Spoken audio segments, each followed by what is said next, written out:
El tema que vamos a ver hoy es distribución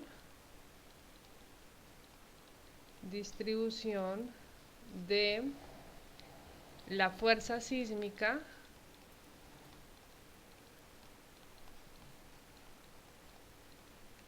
en el sistema estructural de resistencia.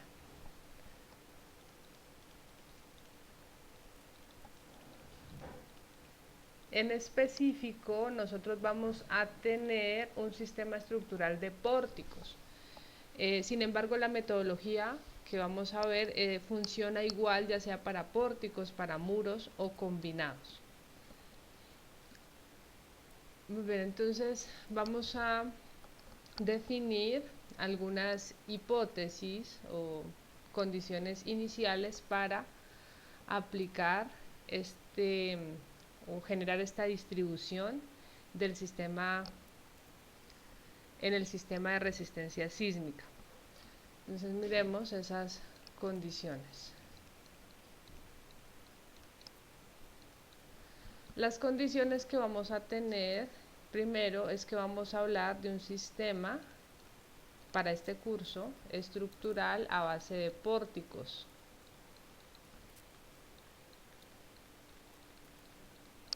Y la segunda condición es que vamos a tener un diafragma rígido en esta distribución. Entonces, previo a eso, vamos a definir qué implica tener el sistema de resistencia de pórticos y qué implica el diafragma rígido.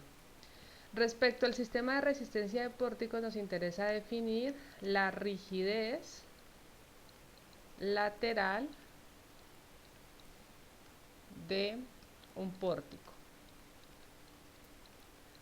Yo les había dejado en claro un documento donde se resumen los métodos que vamos a usar en este curso para calcular la rigidez. A usar dos de ellos, porque el tercero sería un método que se vuelve muy extenso, aunque es el exacto. Entonces, respecto a la rigidez, la NSR10 establece que a criterio del diseñador se puede elegir cualquier método y las teorías que fundamenten ese método para calcular la rigidez no le interesan a la NSR10, simplemente pues que el diseñador debe saber que esas teorías son aplicables y las debe mantener constantes durante todo el cálculo estructural. Entonces, independientemente de cómo calculemos esa rigidez, la NSR10 no define cómo. Al final nos va a dar algunas condiciones muy generales para obtener esa rigidez, o sea, obtener no, como para utilizar esa rigidez, pero eso lo vemos al final. Ok, entonces respecto a esto, vamos a ver tres métodos. El primero es utilizando las fórmulas de Wilbur.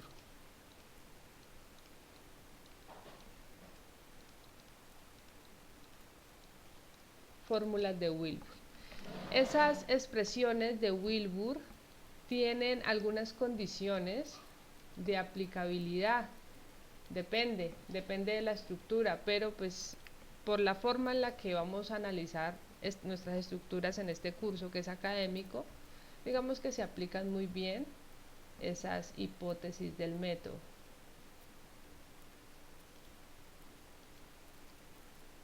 Yo les voy a colocar, o sea, lo que ustedes deben tener, no sé si alcanzaron a imprimir. A imprimir la información, si no pues es importante que la tengan a la mano a medida que avancemos, pues las vamos a ir utilizando. Estas son las expresiones o las condiciones del método de Wilbur.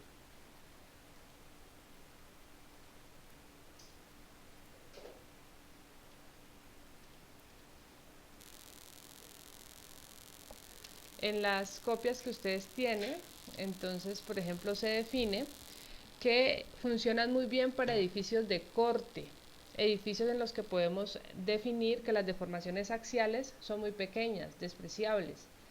Entonces, esa condición de edificio de corte ya la habíamos visto, creo que en el capítulo de dinámica. A medida que definimos esas consideraciones para aplicar las fórmulas de Wilbur, van a definirse otras hipótesis respecto a los giros y a la magnitud de los cortantes en los entrepisos, que es lo que finalmente se calcula o se obtiene para el cálculo de la rigidez.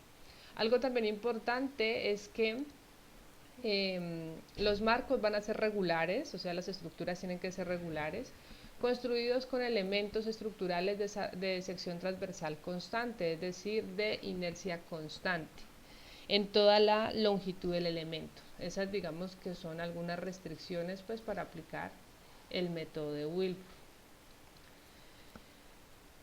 Esas fórmulas de Wilbur nos presentan entonces expresiones empíricas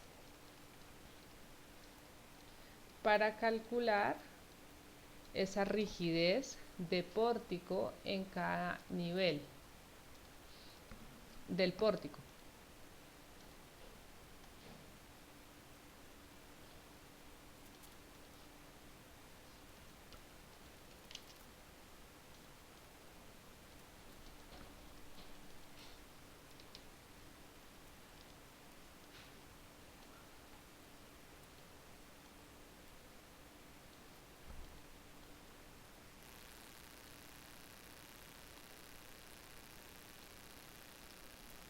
Permítanme ajusto un poco la pantalla para que quepa la información y se genere un buen PDF.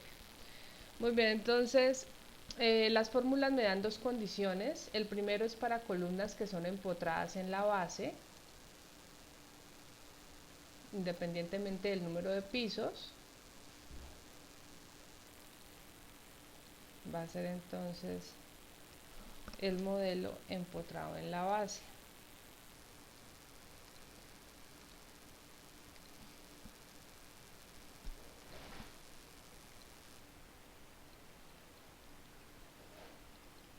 Este sería el primer caso.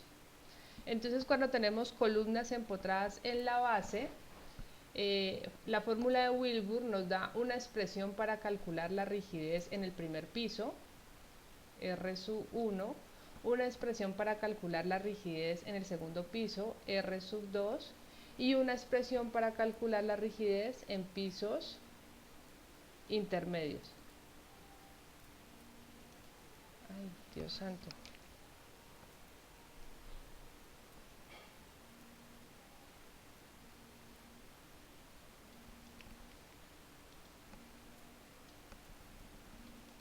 Aquí llamemos pisos intermedios R sub n, pisos intermedios, depende de la altura de ese piso, de la rigidez de las columnas en ese piso, de la rigidez de las vigas en el piso y en el piso inferior.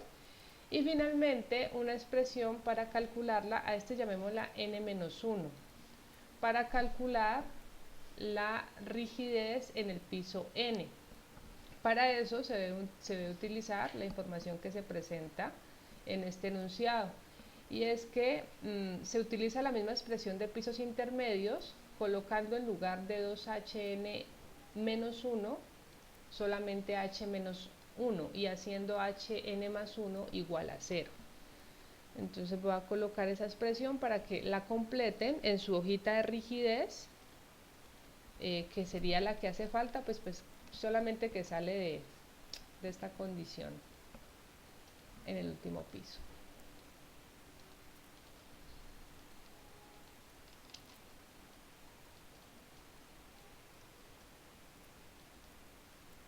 Entonces ajustamos esta expresión y me dice, donde dice hn-1, esta la reemplazamos por 2hn-1, y donde dice hn+1 donde dice hn más 1, esto es igual a 0, pues porque ya es el último piso y no hay pisos intermedios. De ahí que esa expresión de rigidez en el último piso va a ser igual a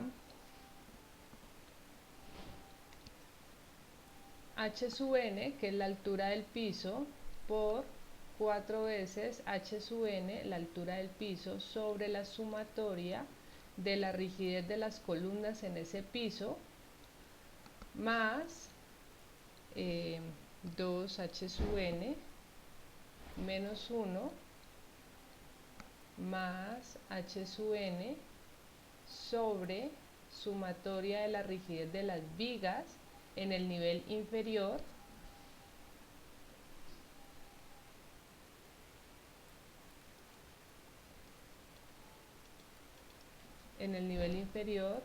más h sub n sobre sumatoria de la rigidez de las vigas en ese nivel.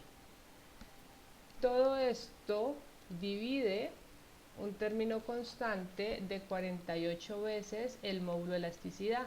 El módulo de elasticidad debe mantenerse constante en el piso, o sea, no podemos tener secciones de diferente material en el piso de estudio.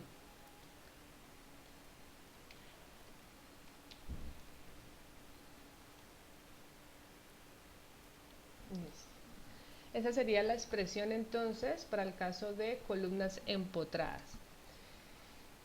De esa expresión, pues h sub n es la altura de piso,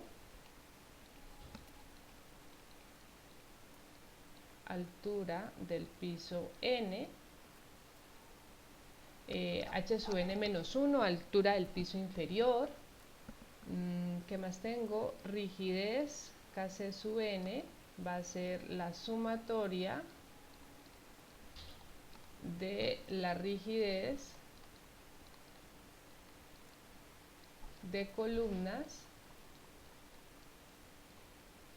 del piso n.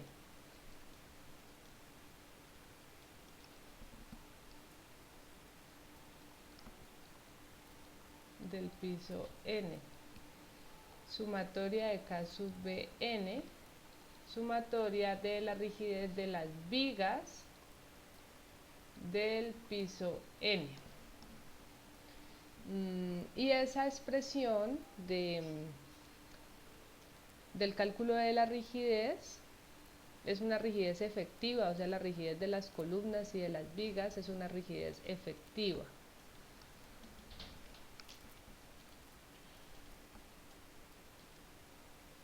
¿Listo? Una rigidez efectiva que se va a calcular como la inercia de la viga para el caso de las vigas entre la longitud de la viga, y para las columnas, inercia de las columnas entre la longitud de las columnas.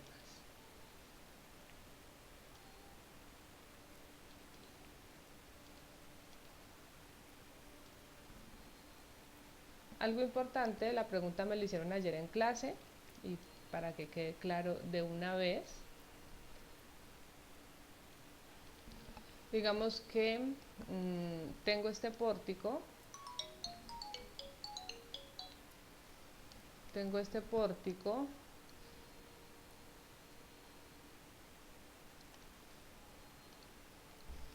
con esta geometría, empotrado en la base. Muy bien, entonces tengo que calcular la rigidez de las columnas. Cada columna tendrá su propia rigidez, Kc1, Kc2, Kc3. Si es que la inercia llega a variar, si la inercia es la misma para las tres columnas, pues sería simplemente 3 veces la rigidez de esas columnas. Con esta expresión calculo la sumatoria de la rigidez de las columnas en el piso n. Para el caso de las vigas, y para esas columnas, la longitud, pues obviamente la altura de piso, L sub C. Para el caso de las vigas, voy a tener una rigidez de la viga 1 y una rigidez de la viga 2. No tomamos la longitud total, no se tiene por qué hacer de esa manera, porque está en función de dónde está apoyada la viga. Entonces, tengo una longitud de la viga 1 y una longitud de la viga 2. Si las longitudes LB1 y LB2 son iguales, pues la rigidez de ambas vigas son iguales, si no, hay que calcularla para cada uno. Entonces, la sumatoria de la rigidez de las vigas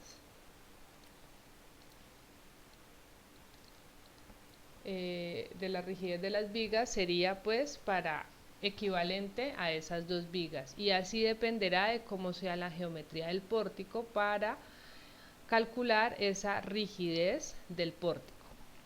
Esta expresión entonces de Wilbur, estas expresiones tienen en cuenta la rigidez de cada elemento que conforma el pórtico, y cuando hablamos de elementos pues hay dos, vigas y columnas. Entonces es una expresión que es empírica, pero vamos a ver que los resultados son muy cercanos al caso exacto que vamos a definir para este curso, y que en teoría pues es la forma exacta de calcular la rigidez. El caso de columnas articuladas, pues también el método da dos expresiones para columnas articuladas en la cimentación, para calcular la rigidez en primer piso y rigidez en segundo piso. Y para columnas articuladas, pues sería el modelo con los dos apoyos fijos. No se puede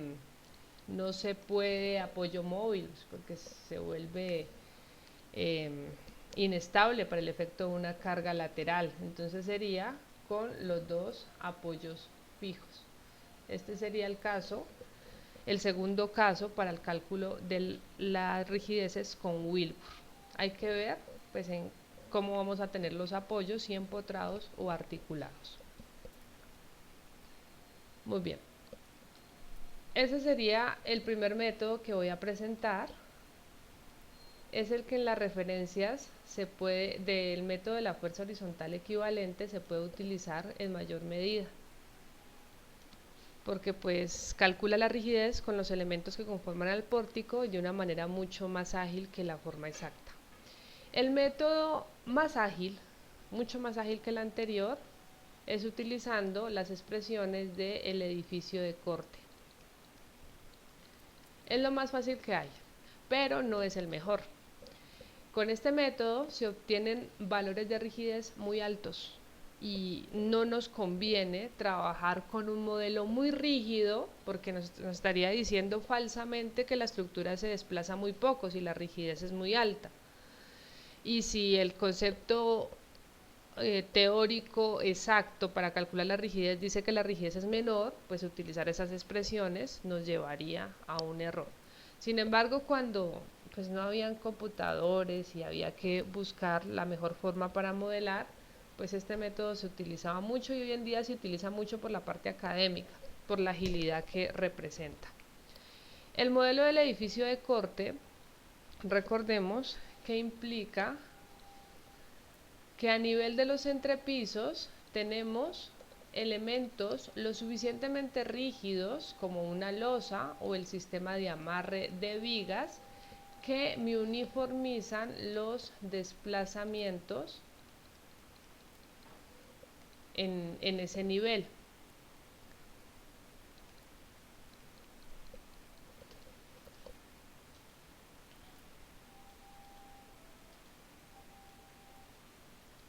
Digamos que este es el edificio de corte. Ese edificio de corte, cuando lo someta al efecto de una carga lateral, F1, F2, F3, pues se va a desplazar lateralmente.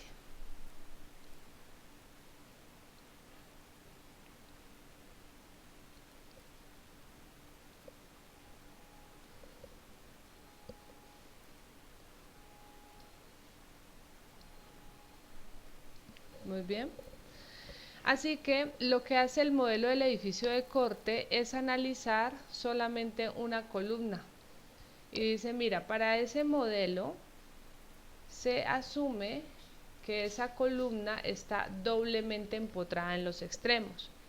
Y esa columna sometida al efecto lateral de una carga F, pues se va a desplazar de la siguiente manera.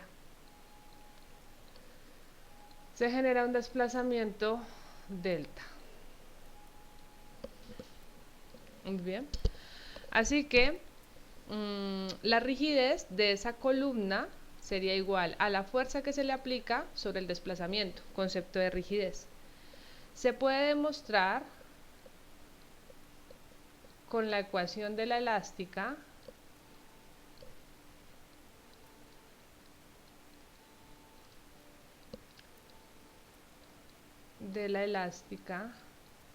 que ese desplazamiento delta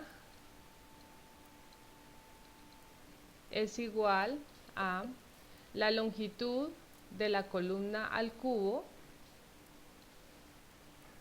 longitud de la columna, por la carga que se le aplica, F, sobre 12 veces módulo de elasticidad de la columna por inercia de la columna.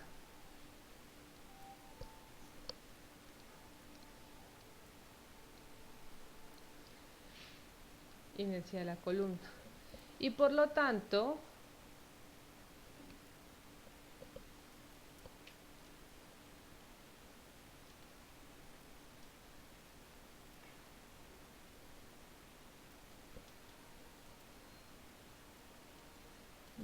que me molesta que esta no está ahí en la mitad.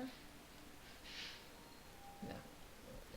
Y por lo tanto, entonces, si esa es la expresión para calcular la rigidez, pues por concepto de que la rigidez de la columna es igual a fuerza entre desplazamiento, queda demostrado que esa rigidez de esa columna bien empotrada es igual a 12 veces módulo de elasticidad por inercia de la columna sobre la longitud de la columna al cubo. Esta sería para una columna biempotrada.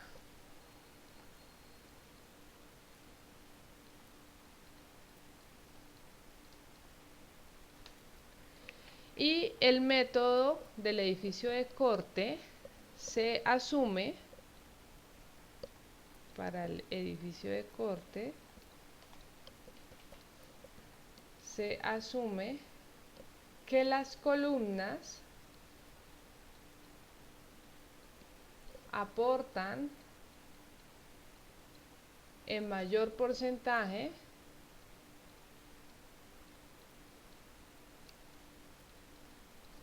a la rigidez de piso de un pórtico. Entonces, se define que la rigidez del piso N sería igual a la sumatoria de la rigidez de las columnas en ese piso, desde igual a 1 hasta J, llamemos. J igual al número de columnas en el piso N. Entonces, esa rigidez sería igual a la sumatoria desde igual a 1 hasta J de 12 veces módulo de elasticidad por inercia de cada columna sobre la longitud de la columna al cubo. Esta es la expresión más sencilla, mucho más fácil que las de Wilbur. Las de Wilbur pues hay que aplicarlas y se puede hacer el cálculo, pero esta es mucho más directa. Sin embargo, vamos a ver que no es la mejor. El tercer método sería por concepto directo de rigidez. Este concepto lo vienen viendo desde análisis. Si tenemos este pórtico y le aplicamos una carga lateral, entonces mi estructura presenta un desplazamiento lateral. Y al relacionar ese desplazamiento con la fuerza, obtengo la rigidez. Rigidez lateral va a ser igual a fuerza entre desplazamiento. Si tenemos una estructura de un piso, pues esto es lo más fácil para considerar y se podría hacer. Incluso para ese pórtico estáticamente indeterminado, aplican el método que quieran, pendiente de formación, o método matricial es viable para ese pórtico sencillo. Pero pues nuestras estructuras no tienen esa configuración tan sencilla usualmente, sino que tenemos más luces y más alturas. Por eso es que este método, que es por concepto de rigidez, se volvería pues muy engorroso. Entonces cuando tenemos más pisos, el modelo pues se extiende un poquito. Profe, Dime, ¿me puede subir un poquito, por favor, para terminar de copiarlo? ahí, Sí, ya. ok,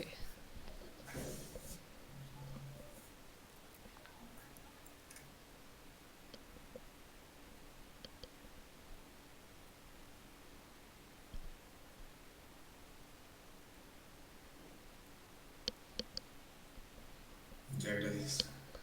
muy bien. Entonces cuando tenemos un edificio con más pisos, la forma de calcular esa rigidez de piso va a ser la siguiente. Tenemos esa estructura, la sometemos a un efecto de cargas laterales, las que ustedes quieran, el valor que quieran. Recuerden que la rigidez no depende de la carga, es una propiedad. Y mi estructura pues se deforma. Voy a exagerar acá la deformación.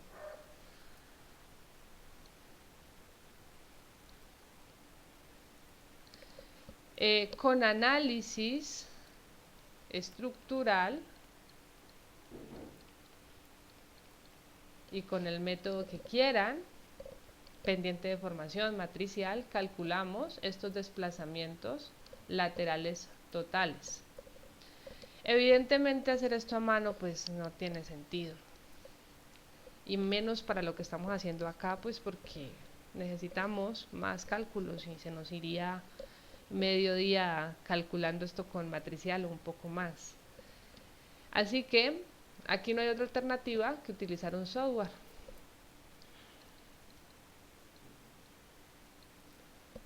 Así se escribe software. Bueno, no me va a complicar, un programa de análisis y diseño, el que quieran. Ustedes creo que utilizan algunas aplicaciones que se instalan en el celular, se pueden utilizar si las han verificado y saben que funcionan bien.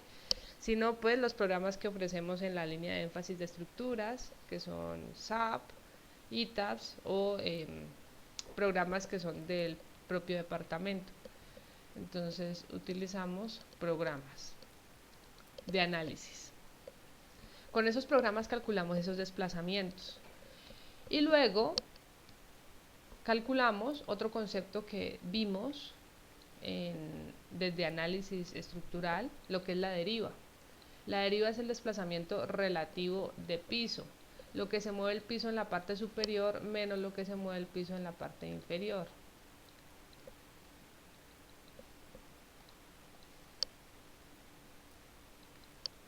Delta 3, aquí me fue mal, es delta 2. Muy bien, con esos datos de deriva asociado a cómo se está desplazando cada piso de la estructura, vamos a relacionar la deriva con el cortante. El cortante de piso ya sabemos que está en función de las fuerzas horizontales, que son puntuales, entonces tiene esta configuración.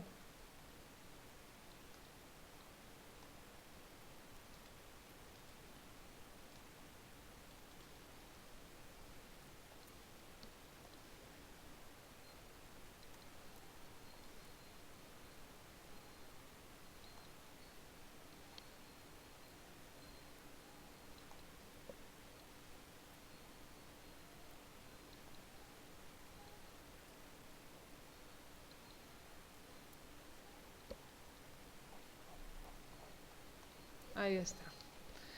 Tendría el cortante en el piso 3, cortante en el piso 2, cortante en el piso 1, que ya sabemos cómo calcular esos cortantes acumulando simplemente las fuerzas horizontales. Y por concepto, la rigidez del piso 3 sería igual al cortante del piso 3 sobre el desplazamiento relativo del piso 3, que es la deriva. La rigidez del piso 2, cortante del piso 2 sobre la rigidez del piso 2. Perdón, sobre el desplazamiento relativo del piso 2 o la deriva del piso 2. Y la rigidez del piso 1, cortante del piso 1 sobre la deriva del piso 1. Esa entonces es la forma general para calcular esas rigideces. Y a esto lo llamaríamos el método exacto, porque es que de forma exacta estamos evaluando cómo se desplaza cada piso en función de la fuerza que se le aplica. Delta sub i va a ser el desplazamiento lateral total del piso i. La deriva del piso i. Y b sub i sería el cortante del piso i. Entonces, de forma general, podría establecer que la rigidez del piso i sería igual al cortante del piso i sobre la deriva del piso i. Este sería el método exacto o el modelo exacto. Calcular la rigidez de esta forma. Necesitamos un software que nos permita hacer ese cálculo de los desplazamientos. Método exacto. Ok, entonces, pues como les decía, este no lo vamos a usar porque no nos daría el tiempo, pero sí necesito que tengan claro que el concepto de rigidez no cambia. Se sigue y se seguirá utilizando. Ahora lo que les dejo como propuesta y que lo tienen en el documento que les envié es que hagan un ejercicio de un pórtico que es bastante irregular. Ahí está en el documento, igual para que queden las notas bien organizadas lo voy a colocar acá. Es este pórtico. Tiene una inercia, se ha factorizado la inercia en 7500 centímetros a la 4, pero por ejemplo, en el primer piso dice esta columna tiene 6 veces la inercia, esta 7.5 veces esa inercia, este 9 veces esa inercia. O sea, las columnas tienen diferente sección transversal, está en función de la inercia, pero la sección es constante en toda esa altura, o sea, esto se puede hacer. Las vigas tienen 5 veces la inercia en todos los tramos, o sea que las vigas tienen la misma sección y en todos los pisos inclusive. Módulo de elasticidad de 2 millones kilogramo centímetro cuadrado. Con esa información aquí están los resultados finales en el documento que les estoy dejando y es para que ustedes pues hagan el ejercicio aplicando las fórmulas de Wilbur y aplicando las fórmulas del edificio de corte y puedan comparar esos resultados. De manera muy general, ¿a qué van a llegar? Aquí está el resumen de todo para calcular las expresiones con Wilbur. Y este sería el modelo del edificio de corte. Edificio de corte. Entonces miren lo que tenemos, lo que nos están diciendo ambos métodos para este pórtico. En el primer piso la rigidez es de 19.000 con Wilbur y con edificio de corte 27.000. En el segundo piso 20.000 y 37.000 en el segundo piso con edificio de corte. Y así, la tendencia es que el edificio de corte da valores de rigidez más altos.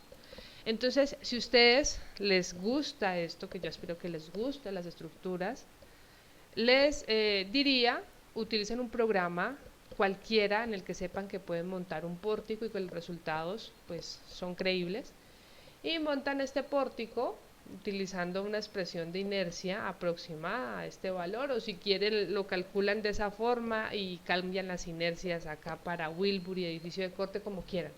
Pero hacen ese cálculo y van a ver que con el concepto de rigidez, que sería el método exacto, o sea, con este concepto, estamos más cercanos a Wilbur. El edificio de corte da valores muy altos.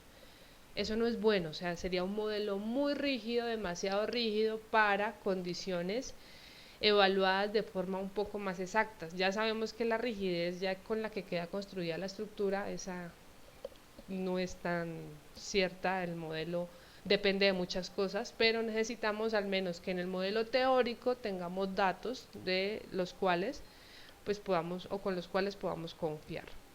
Eso les queda entonces a ustedes de tarea para completar esta parte del cálculo de la rigidez. ¿Está claro?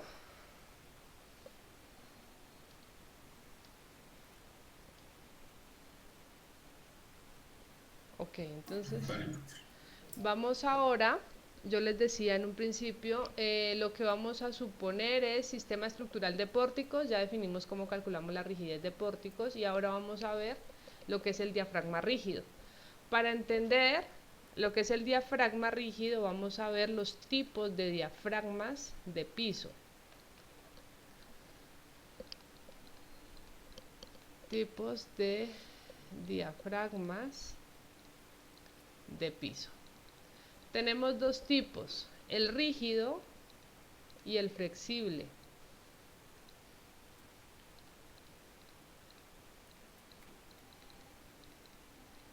Diafragma rígido y diafragma flexible. Miremos el rígido en qué consiste, que es el que vamos a utilizar.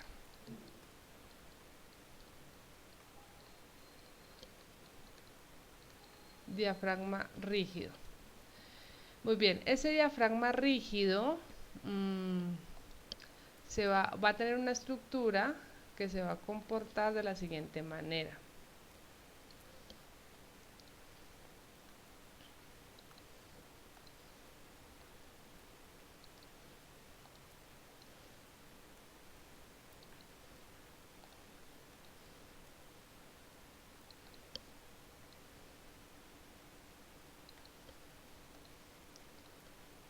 Esto que estoy dibujando en negro pues me representa el sistema estructural.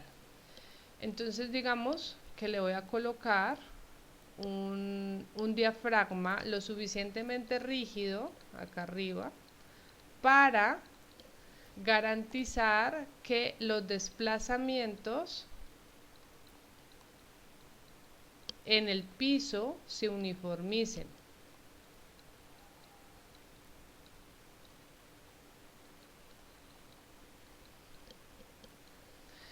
Es decir, que cuando yo le aplique a esta estructura una fuerza lateral, que viene siendo el sismo, esa estructura se va a deformar, es evidente, pero al tener ese diafragma rígido, se garantiza que los desplazamientos en los nudos que conforman el sistema estructural son iguales, se uniformizan.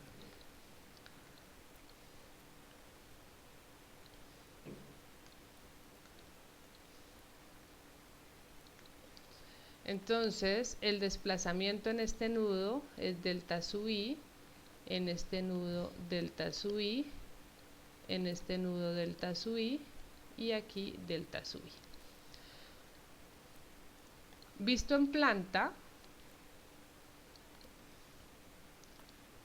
digamos que este modelo lo veríamos así. Se le aplica el sismo y toda la planta o el piso se desplaza igual. La misma cantidad delta sub i.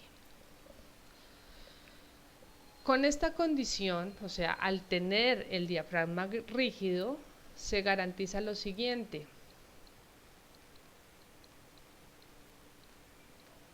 Con diafragma rígido se garantiza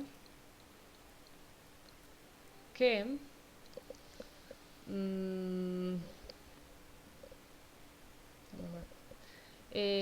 la distribución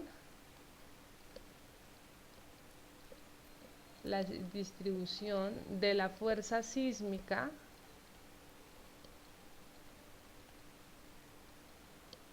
en el sistema estructural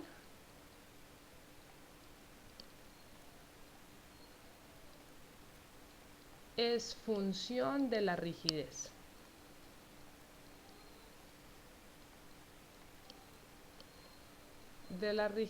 De pórtico, lo que anteriormente vimos. Explicar esto, entender esto, pues es sencillo. Miremos un modelo de una barra muy rígida, que está unida a un sistema de resortes.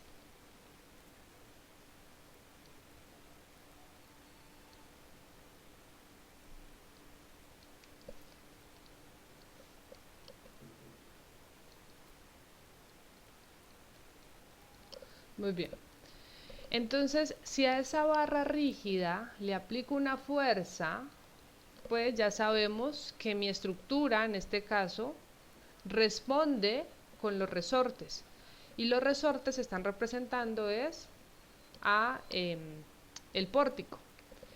Entonces, digamos que yo quiero determinar este pórtico que tiene una rigidez K sub I, pues en ese pórtico, ¿qué fuerza recibe a partir de esa fuerza que le estoy aplicando? Entonces, la fuerza que recibe el pórtico I será R sub I, la reacción en el pórtico I. Entonces analizamos ese pórtico que viene siendo un resorte. Ese resorte tiene una rigidez K sub I. Quiero saber qué fuerza es la que recibe ese resorte. Por concepto de rigidez es claro, se me va a generar un desplazamiento delta. Entonces, la rigidez es igual a la fuerza sobre ese desplazamiento. Es decir, que la fuerza en ese resorte sería proporcional a la rigidez, K sub I por delta. ¿Quién es delta? Si esta barra es rígida, o sea que tenemos un diafragma rígido, dijimos todos los nudos se desplazan la misma cantidad. Entonces, esta barra se va a desplazar igual.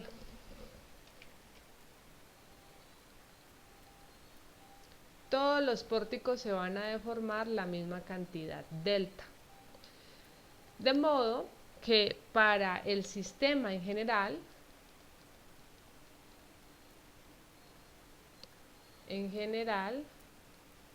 se cumple que la rigidez, si queremos, la rigidez del sistema, que sería la sumatoria de todas las rigideces de los pórticos, va a ser igual a la fuerza que le estás aplicando al sistema entre el desplazamiento que se genera. Es decir, que ese desplazamiento es igual a la fuerza entre la sumatoria de las rigideces.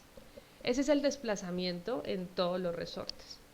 Con esa información voy y reemplazo en el término para calcular la resultante en el pórtico I. Sería la rigidez de ese pórtico sobre la sumatoria de las rigideces de todos los pórticos por la fuerza que le aplicas al sistema.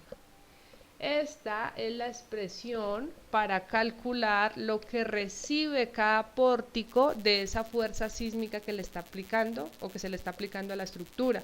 Está en función de la rigidez. Rigidez del pórtico entre la sumatoria de todas las rigideces de los pórticos en esa dirección. Es un porcentaje. Me indica también que si hay un pórtico con una alta rigidez, ese va a ser el que va a recibir más fuerza sísmica. El pórtico más fuerte recibe más fuerza sísmica. O si todos los pórticos tienen la misma rigidez K/I, pues la fuerza sísmica se divide en partes iguales. Esa es la bondad de usar un diafragma rígido. Y ahora, ¿qué pasa si el diafragma es flexible?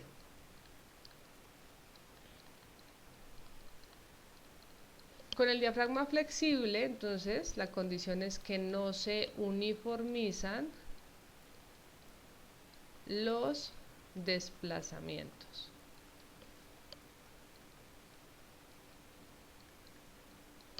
Y si no se uniformizan los desplazamientos, estaríamos ante un caso como, ya les voy a mostrar cuál. Ay.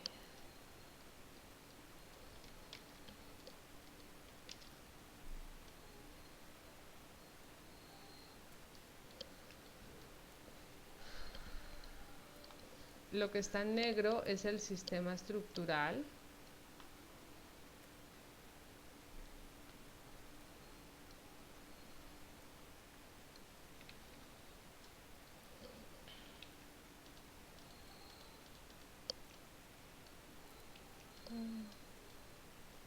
Bueno, me toca dejarlo así porque no.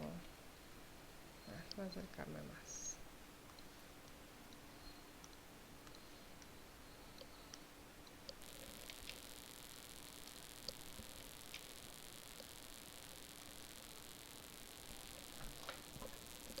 Ay.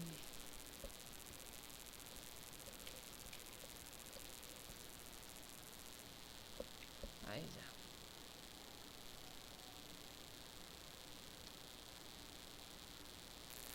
Ok, entonces el diafragma flexible tiene la siguiente condición.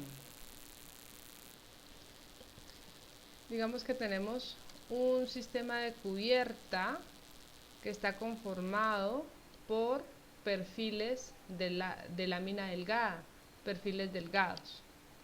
Entonces tenemos una cubierta liviana con perfiles delgados. Este tipo de cubierta no tiene la rigidez necesaria para garantizar que esos desplazamientos se uniformicen en ese nivel. Entonces, el sistema el sistema de piso se clasifica como flexible, y cuando se le aplica esa carga lateral, pues vamos a tener diferentes desplazamientos en cada nudo.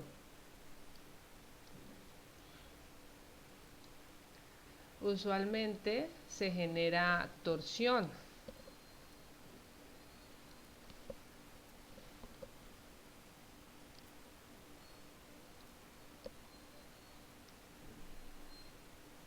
Entonces tenemos distintos desplazamientos. Delta 1, delta 2 por acá. Visto en planta,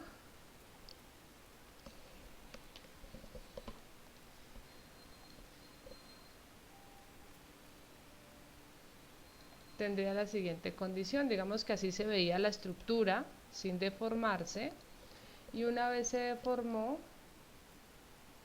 se desplaza de esta manera. Uy, no se exagera.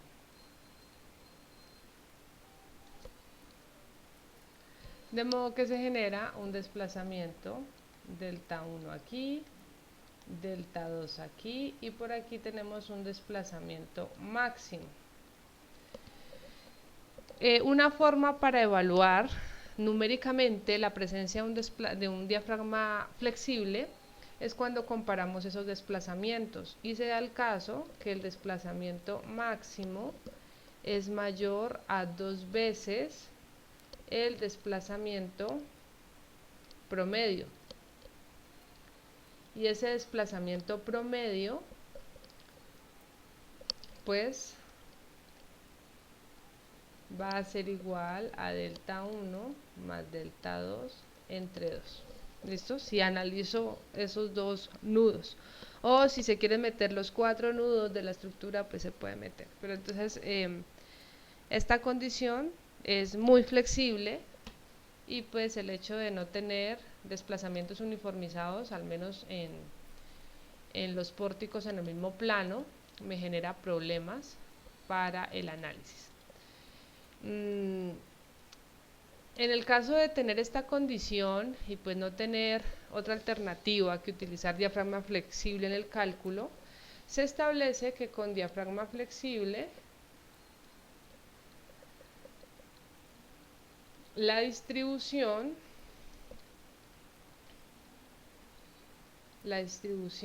de la fuerza sísmica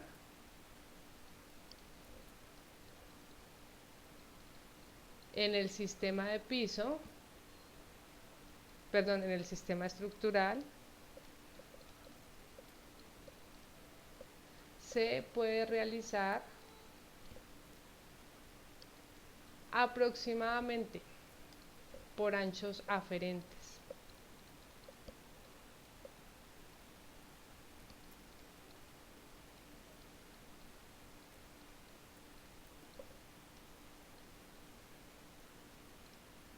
Es decir, que si usted quiere saber cuánto le llega de la fuerza sísmica a cada pórtico, y digamos que esta tiene una distancia L, L1 y L2, pues lo que le llegaría al pórtico 1 sería en función del ancho aferente L1.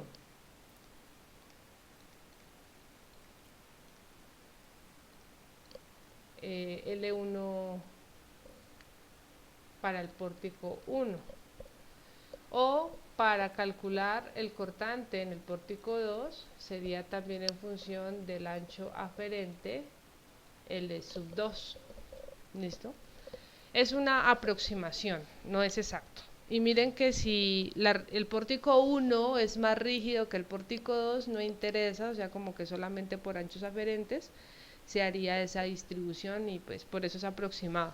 Funcionaría bien para el caso en que todos los pórticos tengan la misma rigidez. ¿Hasta ahí alguna pregunta?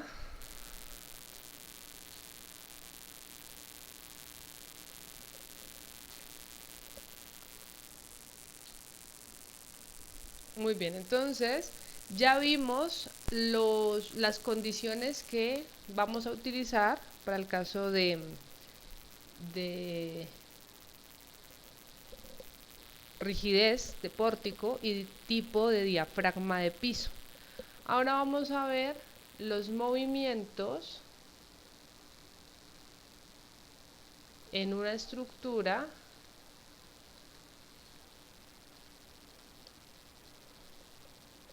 sometida a la acción de un sismo.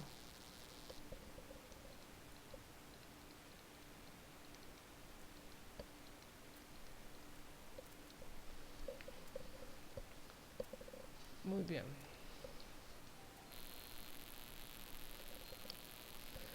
Vamos a tener tres tipos de movimientos, aunque dos de ellos resultan ser lo mismo, pero lo vamos a dividir por lo que representa.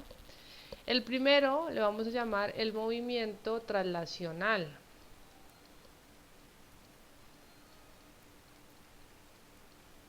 A ese movimiento traslacional le vamos a llamar de ahora en adelante, o asignarle de ahora en adelante, el efecto directo.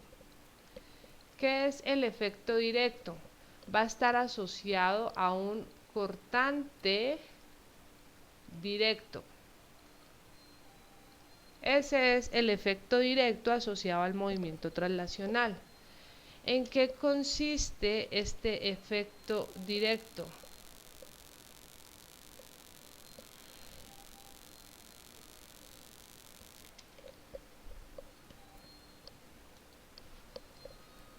Permítame, uso este mismo esquema para no estar dibujando.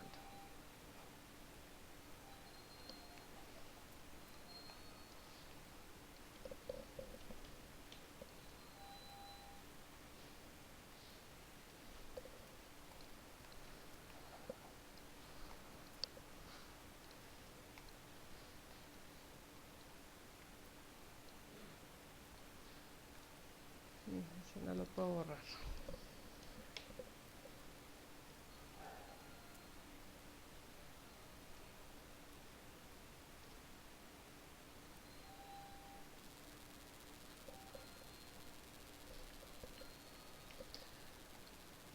Muy bien, entonces digamos que tenemos 3 pórticos en esa dirección y le aplico el sismo en términos del cortante de piso, B sub I. Entonces tengo un cortante que voy a distribuir. ¿Cómo la voy a distribuir? Pues una parte se va para este pórtico, coloquémosle ejes a esos pórticos, eje A, eje B y eje C. Una parte se va para el pórtico del eje A y esa parte lo vamos a definir como el efecto directo en el pórtico del eje A. B, efecto directo del pórtico del eje A. Otra parte se va para el pórtico del eje B, efecto directo en el pórtico del eje B. Y otra parte para el pórtico del eje C, efecto directo en el pórtico del eje C. ¿Cómo vamos a calcular ese efecto directo? Lo vamos a hacer considerando diafragma rígido, entonces que esa distribución se da en función de la rigidez, como anteriormente vimos. La rigidez del pórtico entre la sumatoria de todos los pórticos en la misma dirección del sismo. Entonces, B alfa, que es cortante directo, sería la rigidez del pórtico I sub I sobre la sumatoria de la rigidez de todos los pórticos por la fuerza que voy a distribuir, que es el cortante de piso, igual a 1 hasta N, hasta J era que la había definido, K sub I y sumatoria de I igual a 1 hasta J. J es el número de pórticos en una dirección. Tenemos dos direcciones principales de la estructura, puede ser en la dirección X o en la dirección Y. Y B sub I es el cortante del piso I. Para la estructura que estamos analizando, ese dato ya lo tenemos. Ya sabemos cuál es el cortante del piso. K sub I es la rigidez del pórtico I.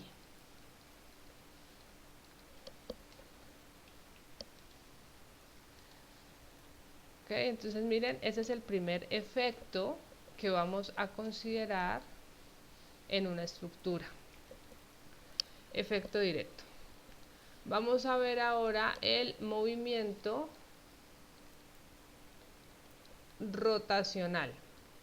Este primer movimiento lo vamos a asociar a un efecto que de ahora en adelante lo vamos a llamar el efecto indirecto.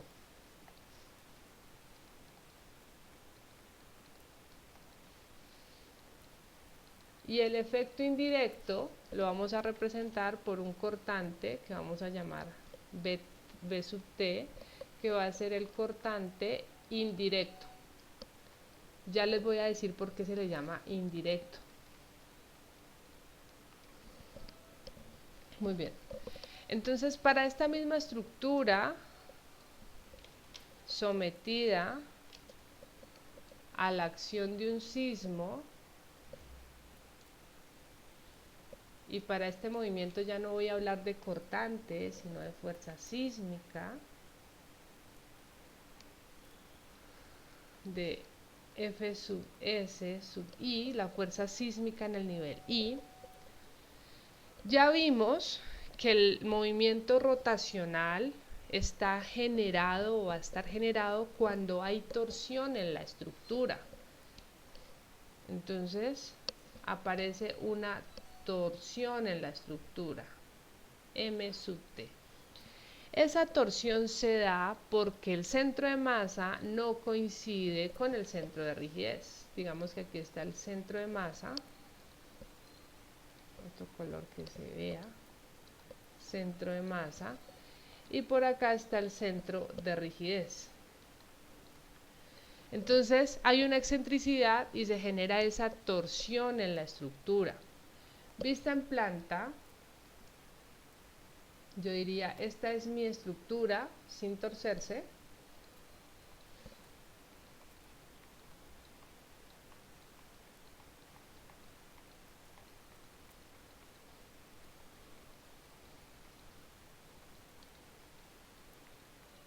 Mi estructura sin torcerse. Y entonces cuando aparece esa torsión en el piso, M sub T, pues mi estructura va a rotar. Voy a ver si la puedo rotar aquí solita.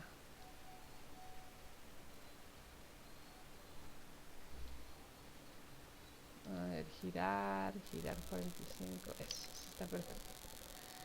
Entonces mi estructura se va a torcer, va a rotar.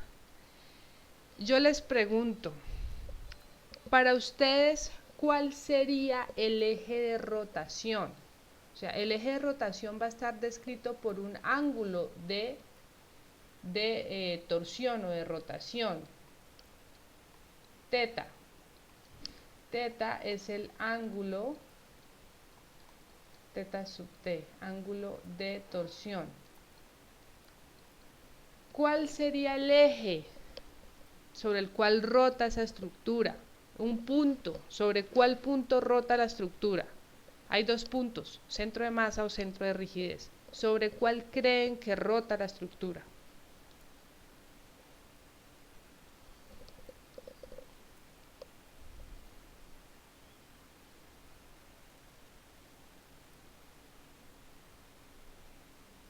¿Nadie? Profe, pues es que el centro de rigidez sería la respuesta, ¿no? Yo diría que el centro de masa es donde gira. ¿Cuál? ¿Cuál crees que queda fijo? ¿Centro de masa o centro de rigidez? Tiene que ser uno de los dos. Que queda fijo el centro de masa, creo yo. Centro de masa. ¿Quién dice centro de rigidez?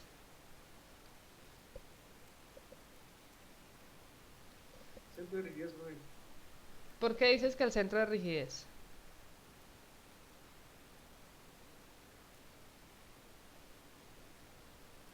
¿Qué es donde responde la estructura? Es donde responde la estructura muy bien y la estructura está fija cuando llega el sismo. ¿Quién es el que llega nuevo a esta condición? El sismo. Y el sismo va a actuar en el centro de masa. El centro de rigidez es fijo. O sea, está relacionado con la rigidez de la estructura y la rigidez es una propiedad, entonces él permanece fijo. Digamos que esté, bueno, como tratando de que quede igual que el esquema de arriba, que por aquí está el centro de rigidez. Ese centro de rigidez permanece fijo y inmediatamente me genera un nuevo eje de coordenadas que es importante que lo recordemos. X' y Y'. Va a ser un nuevo eje de coordenadas. Y de ese eje de coordenadas voy a determinar mi ángulo de torsión que está relacionado con ese momento que se está generando, teta. ¿Listo? Entonces, ahora viene esto de que por qué se llama cortante indirecto. Lo que usted está viendo en el modelo es una torsión, es un momento, pero yo quiero pasar ese momento a términos de cortante. Entonces, quiero determinar qué cortante de ese producto de ese momento llega al pórtico del eje A, qué cortante llega al pórtico del eje B y qué cortante llega al pórtico del eje C. Vamos a obtener esas expresiones, no se preocupen. Por ahora yo quiero que me digan el sentido de esos cortantes si la fuerza sísmica está en este sentido positivo. ¿Cuál sería el sentido del cortante en el pórtico del eje A? ¿Hacia la izquierda o hacia la derecha?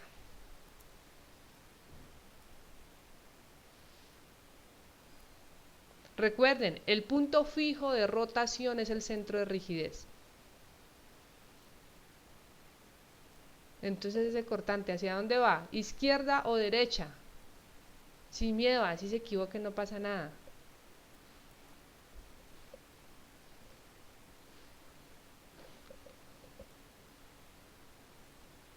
¿Quién? ¿Quién? Dime. ¿Derecha? Derecha, perfecto. Va hacia la derecha. Porque miren cómo se está torciendo la estructura. Entonces, ese pórtico se va a mover hacia la derecha. Y el, el cortante del pórtico del eje B, ¿hacia dónde iría? Entonces, está al otro lado del centro de rigidez, hacia la izquierda, ¿verdad? Y el del eje C también hacia la izquierda, porque mi eje de rotación es el centro de rigidez. Entonces, aquí es donde yo les decía, no se aprendan que es que la torsión se calcula siempre con la mayor excentricidad. No, depende.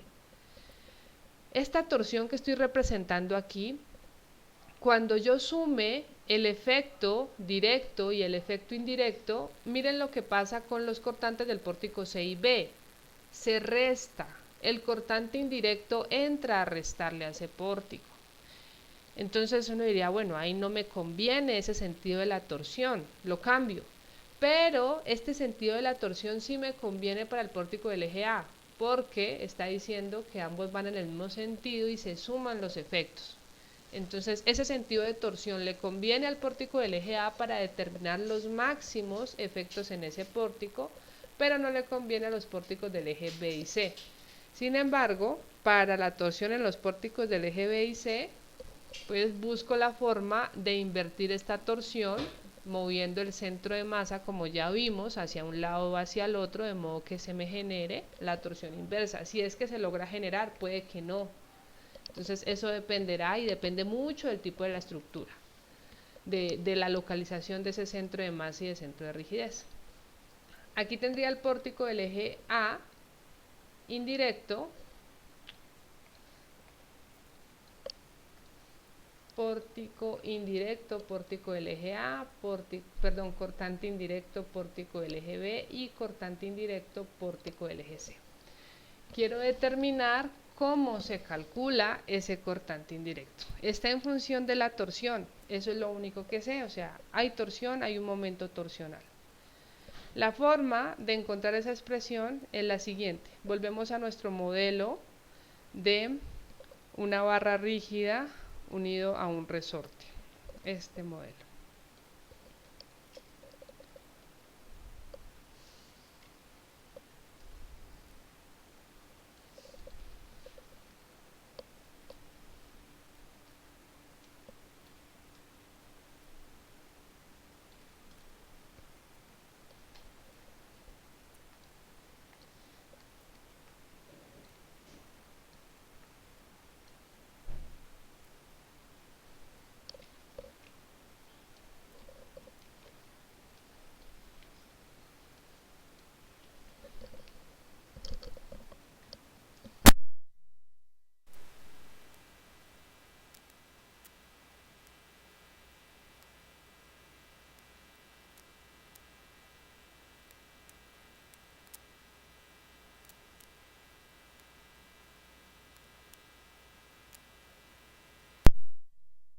Perdón, entonces voy a modificar un poco ese modelito para la nueva condición. ¿Qué es lo que está pasando ahora? Tengo una fuerza que respecto a un eje de coordenadas tiene una excentricidad. Esta es la posición del centro de rigidez. ¿Listo? Entonces la fuerza ya no está aplicada en esa posición, sino que tiene una excentricidad, que la llamamos E, que vendría siendo la excentricidad de diseño. E. Eso es lo que está pasando en este sistema de barra con resortes. Muy bien, lo que voy a hacer ahora es decir que hay un modelo equivalente que nos conviene analizar. Esto equivale, no es aproximado, es exactamente igual a la siguiente condición.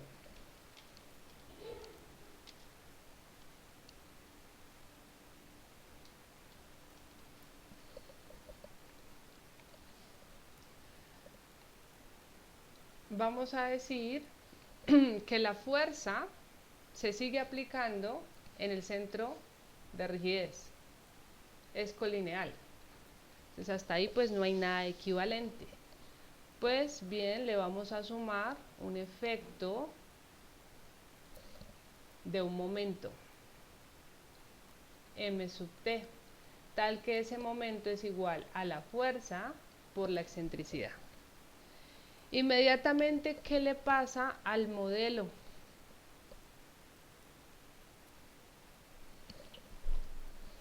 Ustedes me dicen, si es claro, que entonces este sistema va a rotar. Ay, ¿será muy grueso? Sí, es muy grueso. Dejémoslo así.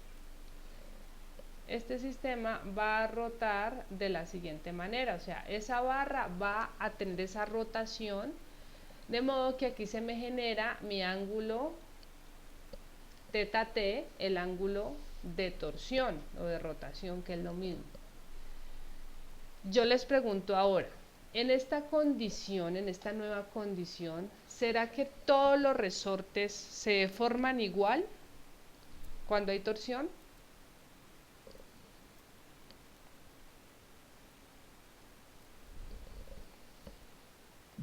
Yo creería que no, ingeniero. No, exactamente, no se deforman igual. Unos se deformarán mucho más que otros. Digamos que esta es la nueva condición. Entonces, evidentemente, unos tendrán mayor deformación que otros respecto a un eje inicial de coordenadas. ¿Listo? Aquí está el ángulo teta t. Con esto, ¿qué es lo primero que se establece? ¿Qué es lo que podemos decir? ¿Qué pórticos se deforman más?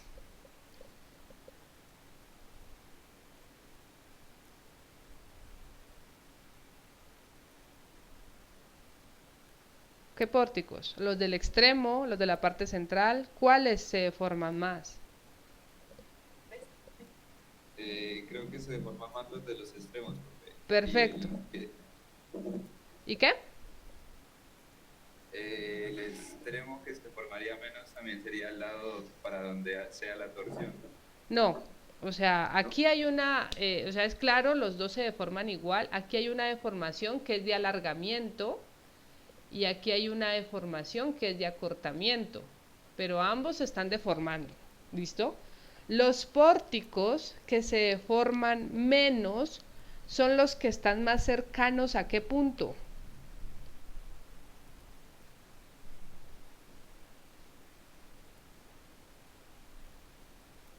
¿A qué punto de la estructura?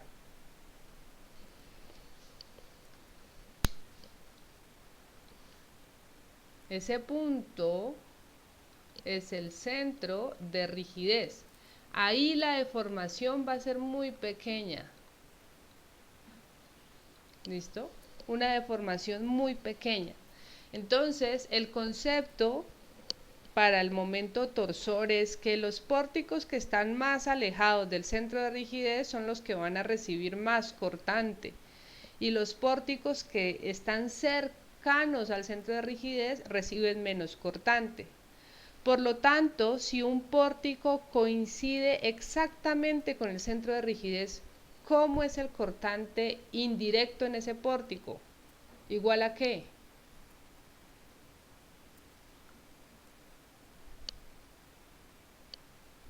Cero. Igual a 0. ¿Listo? Perfecto. Eso es. Y con esta condición, yo les dejo este esquema. En la próxima clase retomaré este esquema. Me gustaría que ustedes hagan el ejercicio para determinar en un resorte,